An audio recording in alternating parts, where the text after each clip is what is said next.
Well, Yada Yada Berries certainly was an interesting episode, wasn't it? It starts out with Eclipsa having a monster breakfast in her grand hall, the same place where Globgor sits in crystal. But due to a misunderstanding, her staff puts the monsters on the floor, feeding them out of dog bowls. Meanwhile, Manfred, is that his name? I don't even remember, I don't like the guy. Takes away some of Eclipsa's uneaten food and starts eating it himself, and it turns out the berries in it are Yada Yada berries. When you taste them, they turn you to stone. And so Eclipsa just very dismissively announces that someone must want to yada yada her. You know, yada yada as in just get them out of the way. It becomes very apparent very quickly that yada yadaing someone is analogous to an assassination. And while the end of the episode does make clear that people who are petrified by these berries will eventually turn back to normal, that it's not a permanent state, the episode treats it with all the weight of someone having attempted to assassinate Eclipsa. And Eclipsa just dismisses it. Star, of course, doesn't. And so she and Marco go on a police procedural style investigation to try to track down the culprit. This leads them to the discovery that every human in the immediate area wants to yada yada Eclipsa.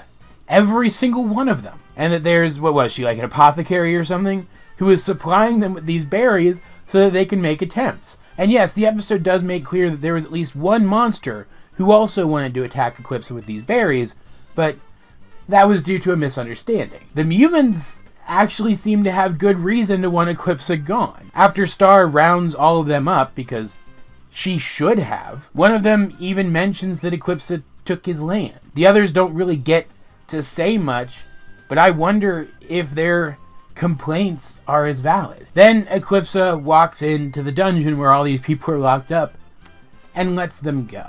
She declares that, yeah, the humans hate her, yeah, she still has to earn their trust, but you can't let what other people feel about you dictate how you live your life. You can't let the fact that people hate you dictate how you live your life. And I like that message in principle, but in this context, it's absolutely stupid. These people having these berries, there's no other reason to have them except to attack someone. Unless you're a supreme magical being like Glossaric, just one taste of these things and you're petrified. So you can't even eat them if you wanted to. It's not like it takes a couple minutes. You can shove them down your throat and then you'll turn to stone after you've digested them a little bit. It's an immediate effect. So these people having these, it's equivalent to everyone in Washington, D.C. buying anthrax, seemingly with the intent of mailing it to the president. Even if they don't do it, there is still intention there. And something needs to be done about that. But Eclipsa just brushes it off, just like she brushes off Star's question regarding how she plans to earn the trust of the humans. She doesn't know, so it's a problem for another day. I mean, obviously she's making a very active attempt to make sure monsters trust her. Why can't she just do some of the same stuff for the humans? Like, I've already watched the next episode, so I know that not only was the guy's complaint that Eclipsa took his land probably valid, but Eclipsa is very obviously making accommodations for the monsters that she's trying to help. Why doesn't she just take some extra time to make sure she makes accommodations for the humans that she's putting out at the same time? Like, I've been saying this entire time that the narrative is making it clear that Eclipsa is a bad queen, but in this episode and in the next one, but I'll talk about that in the next review, it becomes absolutely obvious. She is a bad queen, and Star is so caught up in convincing herself that she made the right choice by giving the throne back to Eclipsa that she's not facing the fact that Eclipsa is doing a bad job of this. And I'd be more forgiving of this episode if the mystery was even any good, but it wasn't. Star and Marco go out to solve this mystery, but they don't really discover any clues, with the exception of Star reasoning out that one monster that they needed to question was a chameleon, and that he was using his chameleon powers to hide from them. They didn't really work anything out for themselves. In fact, most of their leads came from a monster assassin who doesn't seem to have the ability not to answer questions when people ask them. I don't know, this episode felt like so many other Star episodes which handle a serious topic in a lighthearted way, but for the first time, I don't think the tones really meshed here. at all. This is an episode full of attempted assassinations, and even what could be read as a suicide.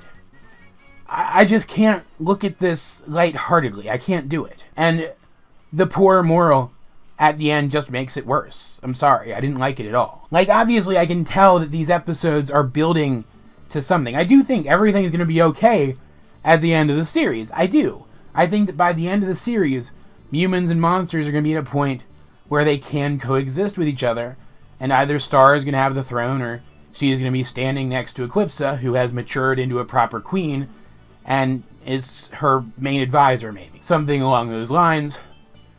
Or else they'll have done away with the monarchy completely, and humans will finally have learned to take care of themselves. I do think that one of those things is going to happen, and I do think that stories like this one are in service of setting that up, but the story still has to be good, and this story wasn't good. It's just like how, even if they do bring up the Star and Marco kissed thing again later, even if Lake House Fever was just in service of furthering that plot rather than resolving it, Lake House Fever was still not a good episode. It still didn't tell a good story. Like, I think some episodes this season so far have been really great. They really have. But then there are some episodes where the spark just isn't there. Like, structurally, the episodes are everything that they've always been, but there's just some spark that's missing. It's really hard to describe, and I hope you guys are understanding what I'm trying to get across here. I just hope that this season rounds out to be more of those good episodes than these disappointing ones. Because right now it seems to be drifting towards more of an even 50-50 split, and I can't remember the last time that I didn't like half the episodes in a season of the show. It was probably back in season 1. We've come too far to go back to what season 1 felt like. And that came off much harsher than I intended it to back when I was taking my notes on this episode. As per usual, guys, I'd like to know, what did you think of the episode? Yada yada berries, if you have seen it. Let's get a discussion going in the comment section down below, or over my Discord, link in the description. Also, if you guys have the time, I'd like to ask you to please take the time to check out my Patreon. If you like the kind of content that I make, please consider becoming a part of the process of making it by becoming one of my patrons. Either way, though, this has been AJ22, and I will talk to you guys later.